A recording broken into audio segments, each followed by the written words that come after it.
Guys চলে আসলাম শুক্কাই রাজবাড়ি। অনেক পুরানো একটি বাড়ি।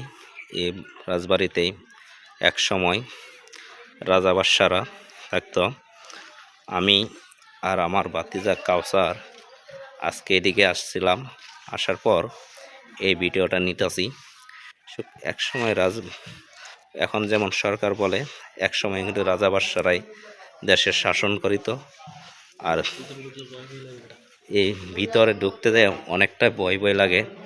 তারপরেও আমি আর আমার ভাতিজা কাউসার ঢুকতেছি। দেখা যাক কী করা যাক। কাউসার, টর্চ লাইট আছে? দেখো, আজকে তো আমাদের ভিউজ যারা আছে সবাইকে দেখানোর জন্য এক কলকে করতেছি। দেখতে পাচ্ছেন, এটাই হলো অন্ধকারের কারণে ভিডিওগুলো ভালোভাবে নেওয়া যাচ্ছে না। হয়তো মানুষের চলাফেরা এখন কমই এগুলোর মধ্যে। তারপরেও আমি চেষ্টা করতেছি যতটুকু আপনাদেরকে দেখানোর জন্য।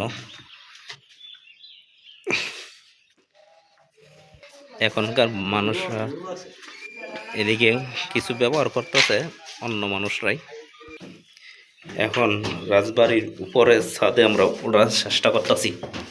দেখা যাক কি আছে ছাদের উপরে, কীরকম দৃশ্যগুলা আপনাদেরকে দেখানো।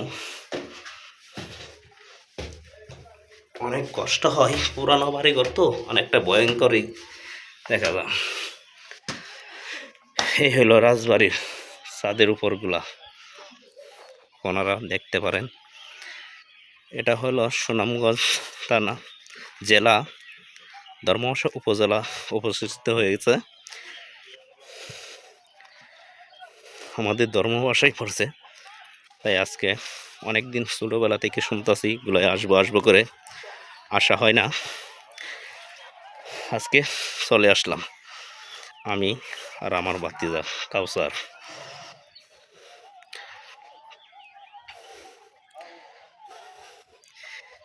রাজা বাদশারা এদিকেই মনে হয়, এটা হয়তো ফল রুম। এখানেই একসময় শাসন করিত গরিব মানুষদের উপরে। কী রকম বাদশা ছিল তা জানি না, তুমি জানো নি কিছু? তাহলে আন্তাজি ওনার নামে দুর্নাম দিয়েও লাভ নেই, তাই আর কিছু বললাম না। আজকে মতো এ জায়গায় ভিডিও শেষ দিলাম।